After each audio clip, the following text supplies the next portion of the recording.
Meus amigos, estamos aqui para mais uma rodada de informações da economia e vamos falar brevemente do que tem acontecido nesses últimos dias.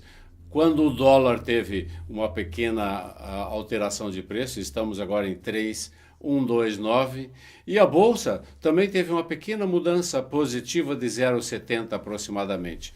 Isto é, os nossos dois principais indicadores não nos dizem muita coisa. Mas há uma coisa muito interessante na economia, uma novidade, e não é uma novidade boa. A Presidência da República e o Ministério da Fazenda estão anunciando duas coisas. Um é uma redução da despesa pública, mas se trata de um novo contingenciamento de despesas do governo. E isso é muito importante porque o objetivo direto, né, é a redução do déficit público. E segundo, para colaborar com as finanças públicas, o governo vai anunciar esta semana um aumento de ou impostos ou taxas, o que vai dar na mesma. E esse aumento de impostos, junto com o contingenciamento de despesa pública, é uma novidade ruim para uma economia que está começando um processo de recuperação.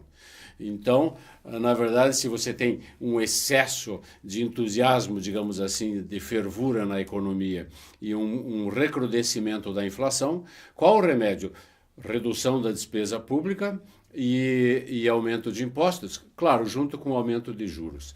Na verdade, juros, nós estamos indo, graças a Deus, eu tenho ouvido de vários empresários, a tendência dos juros é decrescente. Então, a conclusão de tudo é aquela coisa bastante velha. O resultado é, já que o governo não tem muita saída, manda a conta para o contribuinte. Nós vamos conversar hoje aqui com o Sr. Júlio César de Borba, que é uma pessoa da área do direito, ex-vereador, ex-secretário do Meio Ambiente e é coordenador atual do do PROCON. Júlio, a Operação Carne Fraca não poderia significar um PROCON forte? Bom dia. Bom dia, professor. Bom dia a todos os telespectadores. Nós estamos acompanhando todo esse processo aí da Operação Carne Fraca, né? E para nossa satisfação aqui em Lages, nós temos verificado junto aos estabelecimentos comerciais, aos supermercados, de que existe uma boa qualidade dos produtos, principalmente porque aqui na Serra, professor, nós temos venda de carne daqui da nossa região também, né?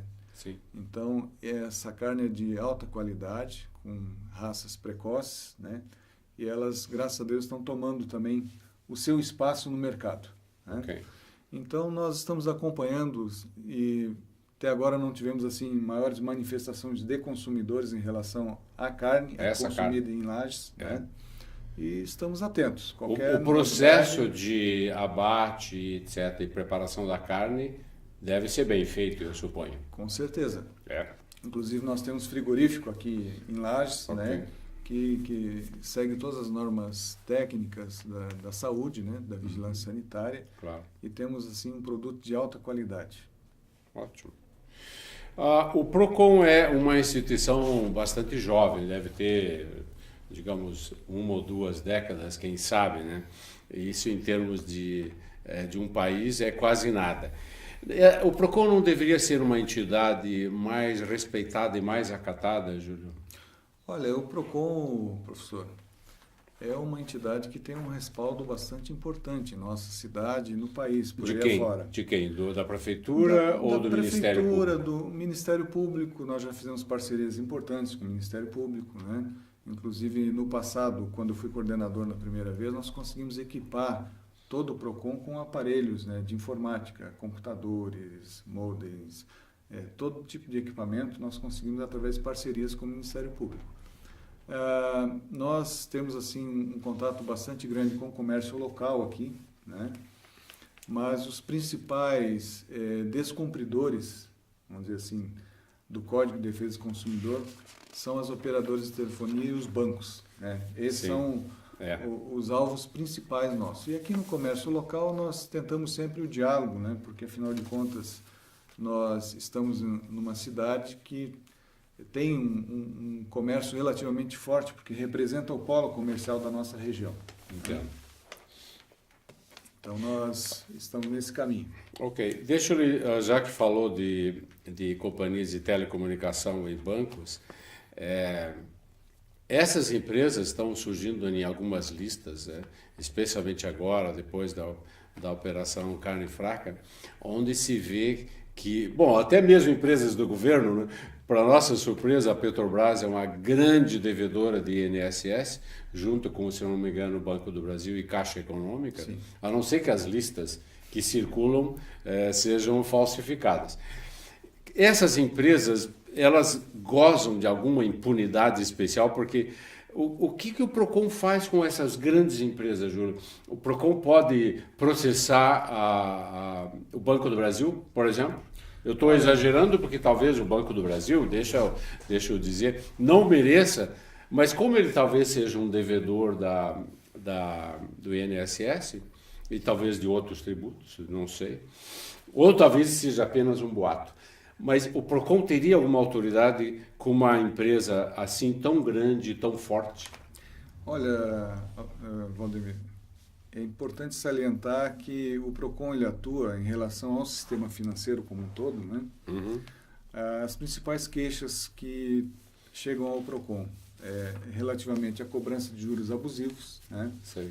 Então, nós orientamos o consumidor a verificar a taxa média do Banco Central antes de contratar um empréstimo, por exemplo, né?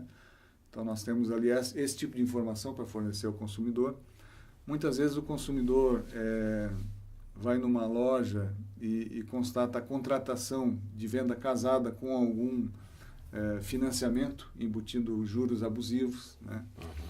Orientamos o consumidor também no que diz respeito às leis municipais. Nós temos algumas leis municipais relacionadas aos bancos. Por exemplo, a lei do tempo de espera na fila, né? Nós temos uma lei que estabelece um teto de 30 minutos como tempo máximo para atendimento. Assim, né? como para os idosos e assim por diante. Exatamente. E lei do guarda-volumes, lei do banheiro, que toda instituição tem que ter um banheiro para as pessoas que vão lá utilizar o serviço, tem que ter esse banheiro disponível. Então, o PROCON fiscaliza esse tipo de procedimento a nível local. Mas né? o que o PROCON faz, Júlio, quando se trata, por exemplo, de uma Vivo ou de uma Oi, com uma reclamação do consumidor? O que o consumidor faz? Desculpe, o que o PROCON faz para atender esse consumidor? Nós temos um canal direto com as operadoras de telefonia. Ok. Né? E isso facilita muito, porque o consumidor, ao chegar ao PROCON, ele vai fazer vai ter um atendimento preliminar. Nesse atendimento preliminar, o atendente do PROCON vai ligar para a operadora de telefonia, vai registrar no SINDEC, que é o Sistema Nacional de Defesa do Consumidor, né? O atendimento está sendo feito. Eu acredito, e nós temos estatísticas sobre isso, que dos atendimentos que o PROCON faz, 93% são resolvidos com o telefonema. 93%. 93%. Isso inclui comércio? Isso é uma média geral? Geral. 93%. O que não é resolvido com um atendimento preliminar via telefone, nós abrimos um processo, né, administrativo. Entendo. Nesse processo administrativo, há ainda a possibilidade do reclamante e o reclamado se encontrarem e tentarem resolver o seu problema ali. E, havendo o descumprimento do Código de Defesa do Consumidor, da legislação pertinente, o PROCON pode emitir multas, né? E a autoridade para cobrar essa multa é de quem? É do próprio município. Município. O PROCON autua, né? E em caso de descumprimento do Código ou das leis municipais, estaduais relacionadas ao Código de Defesa do Consumidor, o PROCON, ao final do processo, constatando o descumprimento da lei, verificando a subsistência da reclamação do consumidor, né, o PROCON, com base num parâmetro que nós temos lá, estabelecemos um valor de multa. E essas multas entram no sistema da prefeitura e são cobradas posteriormente. Cobradas de que forma, Júlio? Desculpe, porque Sim. a impressão que eu tenho, já que nós estamos falando de grandes listas de devedores, a impressão que eu tenho é que essas multas, elas caem numa espécie de vácuo e ficam lá. E nunca são pagas, a não ser, e eu não sei se é possível, que o município coloque isso em dívida ativa ou coisa parecida, ou proteste, ou algo assim. Sim. Por exemplo, os bancos precisam alvará de funcionamento. Ok. Então, Ok. se Há tiver dívida... Há uma autoridade, Claro, digamos assim. Sim. Se houver dívida, não consegue funcionar. Então, Entendo. tem que estar em dia, né? Entendo. Então, o município acaba cobrando e nós temos aí conseguido arrecadações bastante significativas em cobrança por descumprimento da lei. Era uma coisa que não precisava existir, mas já que a lei não é cumprida, nós impomos a multa e a multa é cobrada. Entendo. Em economia, a gente tem uma expressão que é muito vulgar, muito comum, que o consumidor é o rei, né? Porque o consumidor tem o arbítrio, né, de mandar uma empresa para falência ou coisa assim. E uma impressão que ficou dessa briga toda da carne fraca, que ainda continua, né, digamos, um pouco, digamos, arrefecida, né? Mas a situação continua, porque temos 22 empresas agora numa lista negra internacional, né? Mas o que eu queria dizer, Júlio, é o seguinte: se o PROCON é tão importante assim, desculpe, o consumidor é tão importante assim, qual a razão de o PROCON ter ficado fora, digamos, da carne fraca? E quem tomou a iniciativa de ver produtos podres ou mal feitos ou sujos ou qualquer coisa parecida? Quem tomou a defesa do consumidor nesse caso foi a Polícia Federal. Ou a Polícia Federal foi além do que deveria, ou ela está absolutamente correta, mas há uma certa sensação aí de alguma coisa fora do lugar. Não seria? Veja bem, Valdemir, todas as ações que os PROCONs do país desenvolvem, né, elas são ações que visam o entendimento entre o consumidor e o produtor ou prestador de serviço. Claro. Esse é o objetivo do PROCON, o entendimento para que a sociedade, para que o consumidor ele tenha a sua relação respeitada, né? Mas o PROCON não é um órgão que tem capacidade de aferimento, por exemplo, fazer verificações se aquele produto está fora do parâmetro, né? O PROCON não tem habilitação técnica para isso. Para isso existe o Inmetro, por exemplo, né? Claro. Pode verificar alguns tipos de produtos. Para isso existe os órgãos de fiscalização da saúde, né? Então o PROCON, nesse sentido, ele é um auxiliar desses órgãos, né? E as ações que são desenvolvidas, na verdade, a Polícia Federal objetivava encontrar uma coisa e achou outra, junto. Mas o que ela objetivava? O objetivo da Polícia Federal era verificar a corrupção. A corrupção, né? Claro. E acabou descobrindo que dentro desse processo da corrupção existia o mal feito, né? Existia produtos adulterados, né? E isso foi importante, porque isso trouxe à tona. A única questão que eu tenho assim uma restrição é porque quando se fala em frigoríficos do Brasil, quando se fala na cadeia produtiva do Brasil, a cadeia produtiva no Brasil, principalmente do agronegócio, ela, via de regra, é muito responsável. Agora, o que se encontrou? Se encontrou o mau empresário. O mau empresário foi encontrado, muito bem, né? Mas o grosso do serviço que é desenvolvido pelo sistema produtivo brasileiro é bom, é de qualidade. Nós podemos afirmar isso, né? Então, o que existe? Existe a exceção. A exceção foi pega agora. Muito bem, parabéns, Polícia Federal, Ministério Público, todo mundo que atuou nesse sentido, né? Mas a gente não pode também generalizar, dizer que a carne produzida no Brasil é uma carne de má qualidade. Como talvez alguns europeus estão fazendo agora, né? Exatamente. Que a carne brasileira é de má qualidade. Mas nós temos 4.500 unidades produtoras de carne, etc. Sim. Me parece um pouco improvável que a Polícia Federal tenha investigado Todas. Ela né? deve ter feito a amostragem. Uma amostragem. Então, eu não sou tão otimista, Júlio, a respeito da qualidade. Mas, digamos, por uma questão de boa-fé, eu também posso imaginar que a maioria é composta por bons empresários. Sim. Mas essa pequena minoria talvez até tenha insuflado uma situação muito interessante. Eu gostaria de saber a sua opinião. Que é, à medida que a Polícia Federal e o Ministério Público entraram num assunto mais ou menos inesperado, né, procurando corrupção e acharam corrupção física, né, apodrecimento, etc., o que aconteceu foi que, além de eles entrarem num campo relativamente novo, nós acabamos tendo duas opiniões aí. Uma opinião que no início eu supus oficial, mas não é, que diz que o Brasil perdeu muito com isso aí. Tem empresas fechadas que não estão pagando impostos nem salários, nem comprando de fornecedores e prejudica a cadeia toda. Então, que pena que a produção está sendo prejudicada e os embarques estão sendo cancelados. E mais ainda, que nós estamos fazendo recall de carne, que o recall parecia uma coisa especializada de automóveis no Brasil, né? Mas estão fazendo recall de carne. Você acha que essa opinião, agora falando como coordenador de PROCON, essa opinião de lamentar os prejuízos financeiros e os prejuízos da cadeia econômica, a perda de salários e impostos, é uma opinião respeitável? Porque do outro lado, nós temos o consumidor altamente desrespeitado, não é? O que eu percebo que isso é uma posição defensiva, né? Entendo. Na verdade... Mas ela pode prosperar?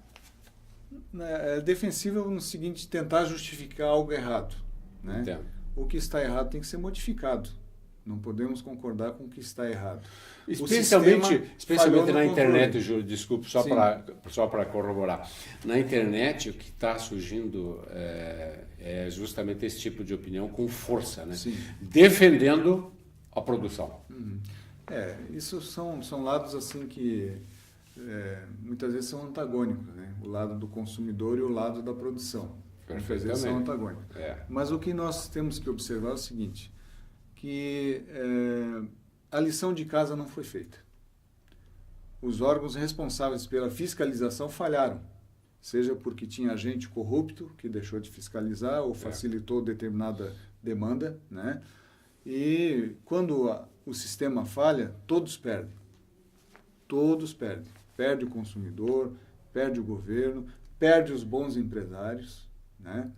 Então, isso é um alerta para que o sistema tem que ser modificado, o sistema de controle tem que ser modificado.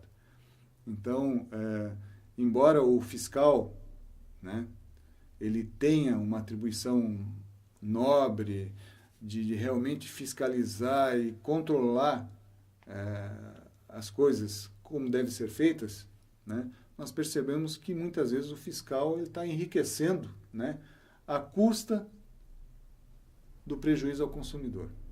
Verdade. Né? Então isso não pode acontecer. Os mecanismos de controle têm que ser rígidos, né? O sujeito é identificado praticando esse tipo de corrupção, ele tem que ser extirpado do serviço público, né? E aí nós temos todo um processo judicial e tal que tem todas as consequências. Mas de uma maneira assim, eu posso afirmar que todo esse movimento, né, na minha concepção, ele é benéfico, porque isso vai levar a uma reflexão, né, do que tem que ser feito e o que está errado, né? E o movimento da internet hoje ele é fundamental. É fundamental a opinião pública estar informada, né, do que está acontecendo. Às vezes extrapola, porque muitas vezes as informações elas vêm truncadas, né, e não condiz com o universo como é. Então, é dado muito destaque ao aspecto negativo. E muitas vezes as pessoas saem reproduzindo só o aspecto negativo e deixam de olhar a floresta, ficam só olhando a árvore, né? Mas, de qualquer forma, é um movimento importante. É um movimento que está aí pela moralização do país, né? Se diz o movimento como um todo, não, como um todo. Não a opinião desses camaradas que que lamenta o prejuízo. Não, né? o movimento como A todo opinião ele é como um todo. importante. Ele é Sim. importante. Mas nós não podemos voltar, digamos, Júlio, a fazer o que o brasileiro normalmente faz. Ele sofre um revés, né?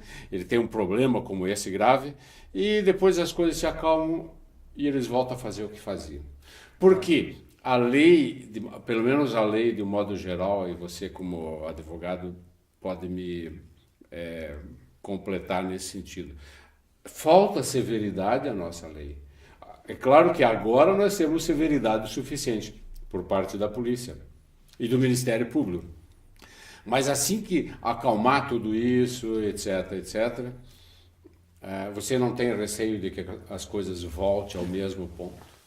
E lá teremos corrupção novamente e gente enriquecendo e assim por diante. Eu não vejo um problema de falta de severidade da lei, sabe? Não. O Brasil tem leis muito boas, né? O problema todo é que o sistema, né? Vamos dizer assim, o sistema judiciário, o sistema do executivo, legislativo, todo o sistema ele está comprometido. Bom, e além disso nós somos bonzinhos, né? Por exemplo, até mesmo colocar algemas. Nós temos leis para isso, né? E é uma coisa bastante séria. Eu estou dizendo que essa condescendência, né? Essa situação de que nós somos bonzinhos com os criminosos, né? Você não acha que nós poderemos daqui a uns meses termos os mesmos problemas em outros frigoríficos? Nós podemos ter, isso pode acontecer. Pode acontecer porque o sistema é falho, né? Então, aí a importância da opinião pública estar acompanhando os fatos, estar exigindo mudanças, né? Uhum. E essas mudanças elas vão ter que vir obrigatoriamente, é uma necessidade do país. O país não suporta mais a corrupção de uma maneira como ela está colocada, em todas as esferas, né? E isso é uma atitude que tem que partir do pessoal para o geral.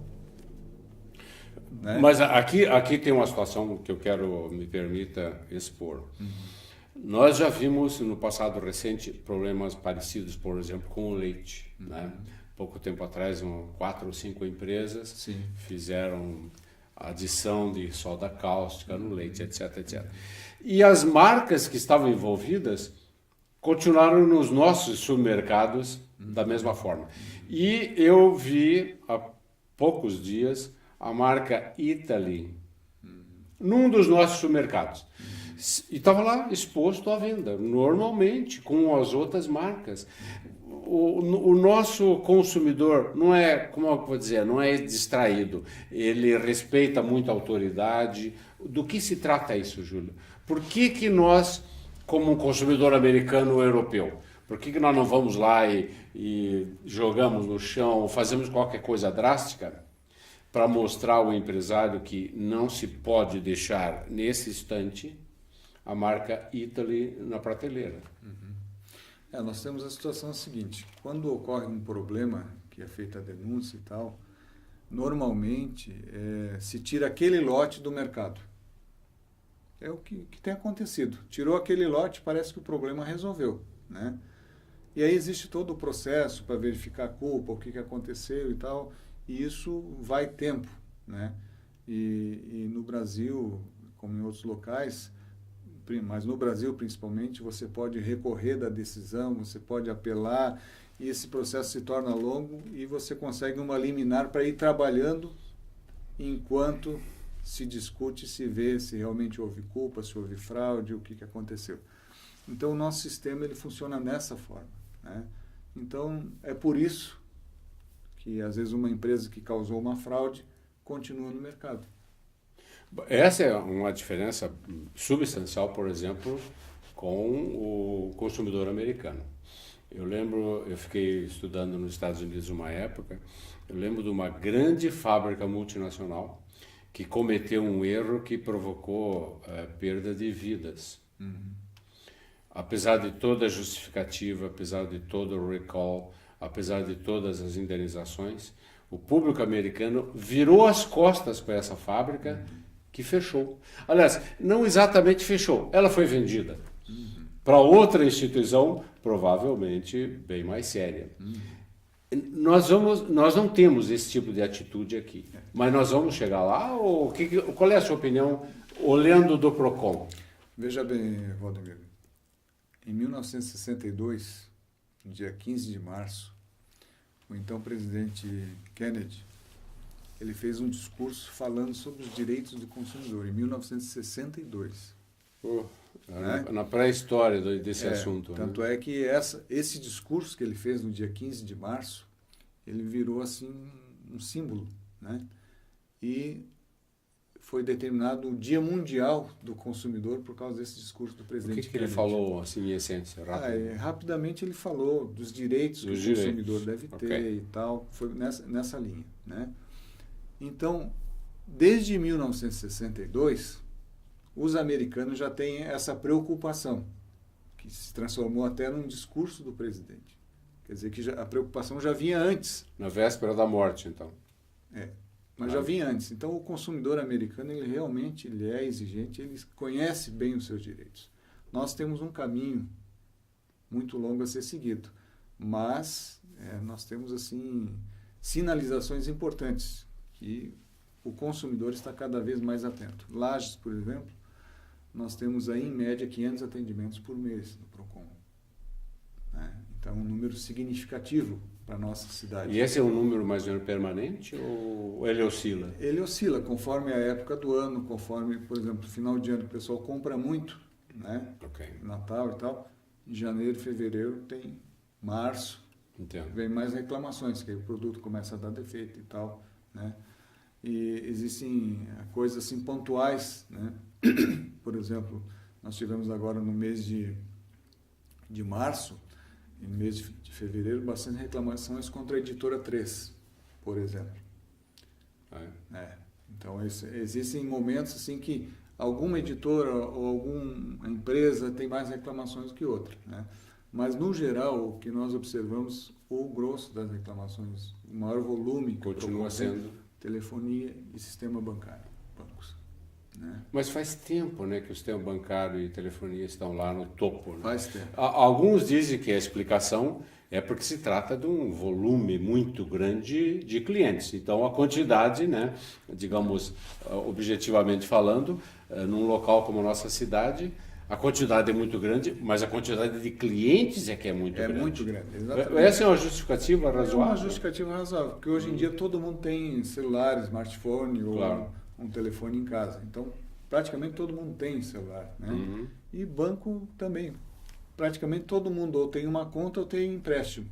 Ou financiou o carro, ou fez um consignado, né?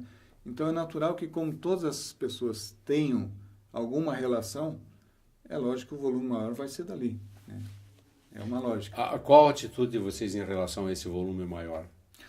Mais trabalho ou é o canal usual? O canal usual, a gente atende todo mundo e todo tipo de reclamação, né? No PROCON, o cidadão vai lá reclamar de um sapato que comprou na internet, vai reclamar de uma caminhonete que comprou e deu problema. Todos são atendidos da mesma forma, né? Nós aqui em Lages, além de atender o consumidor final, nós também fazemos um atendimento preliminar de empresas. Às vezes a empresa tem dificuldade de tratar com uma empresa lagiana. Vamos deixar de fazer o atendimento preliminar, ligar para o operador? Não, nós vamos atendê-lo. Né? Nós fazemos esse trabalho também. E além disso, atendemos aqui os municípios da região no atendimento preliminar. Isso significa que os 22 municípios não têm PROCON? Não, existe PROCON em São Joaquim, em Correia Pinto e Otacílio Costa. Curitibanos, talvez. Aí já sai um pouco da nossa... já sai da Mures, é verdade. Mas eles têm, mas o pessoal sempre socorre de Lages também, né? E nós estamos aí nesse trabalho, desenvolvendo agora com a orientação do prefeito Seron, sempre o diálogo. Esse é o mote que ele fala, Júlio, vamos dialogar bastante, né, e tentar resolver o problema do consumidor da melhor forma possível. Eu tenho uma última pergunta, Júlio, que é o seguinte. Nós estamos antevendo uma recuperação econômica para o segundo semestre. Eu estou brincando, mas o PROCON poderia dizer, meu Deus, aí vem um trabalhão pela frente, ou seria uma coisa normal? A recuperação aumenta o trabalho do PROCON? Olha, eu acredito que sim, porque aumenta o volume de vendas, né? E quando aumenta o volume de vendas, aumenta o serviço. Isso Os funcionários não estão desanimados, então. Não, o pessoal do PROCON... É claro que eu estou gracejando, né? Sim. Mas a gente pode entender que vem realmente uma recuperação e vem aumento de reclamações. Sim, também, né? Com certeza. Eu gostaria, assim, de aproveitar a oportunidade, claro. Valdemiro, e agradecer a toda a equipe do PROCON que nós temos lá, os atendentes, né, os advogados, toda a equipe que trabalha no PROCON, que realmente eles não medem esforços para tentar resolver o problema do consumidor, sabe? Você vai com um problema de telefonia lá, é de meia hora a 1 hora para você conseguir resolver o problema. Sim. Agora você imagina o consumidor na sua casa, liga para o canal normal de atendimento. Uma ouvidoria da vida. Aí liga, cai lá, daí eles mandam esperar e você vai e volta, faz vários protocolos de atendimento e não consegue resolver seu problema. Perfeitamente. Lá nós temos um canal com as operadoras que a gente consegue resolver, né, a maioria dos problemas do consumidor. Perfeito. Júlio, nós estamos chegando ao final do nosso programa. O tempo passou rápido, né? Sim. Eu gostaria que você fizesse, se desejar, as suas considerações finais, por favor. Ok. Bom, gostaríamos de agradecer a oportunidade de estarmos aqui, Valdemiro, conversando contigo, com os telespectadores, dizendo que o PROCON de Lages está realizando, nessa semana, a pesquisa de cesta básica, né? Estamos pesquisando aí 42 itens da cesta básica em 8 supermercados aqui da cidade e também produtos especiais que nós colocamos neste ano. Nós modificamos a pesquisa colocando produtos para pessoas que são intolerantes à lactose, intolerantes ao glúten, né, que são diabéticos. Nós estamos realizando a pesquisa de alguns produtos que são mais consumidos, né? Estamos também fazendo a pesquisa dos ovos de Páscoa, do chocolate agora, para verificar e apontar para a população, né, claro, onde estão os melhores preços. Certo. Né? E lançamos no dia 15 de março passado o iPROCON, que é um aplicativo que você pode baixar para você ter acesso às pesquisas, poder fazer reclamação pelo celular, né? Nós temos assim um atendimento já em tempo real no horário de atendimento do PROCON, das 13 às 19 horas. Se você entrar com alguma reclamação pelo aplicativo, vai ter alguém lhe respondendo. Isso é muito bom. Excelente. Então, eu gostaria de agradecer a presença do seu Júlio César de Borba, coordenador do nosso PROCON, e gostaria de agradecer também a você, telespectador, por nos prestigiar aqui e a convidar para visitar o nosso site, que é www.imagentv.com.br, ou então você pode ir direto no YouTube e ver qualquer um dos programas anteriores. E, mais uma vez, obrigado. Esperamos você aqui no nosso próximo programa. Até lá.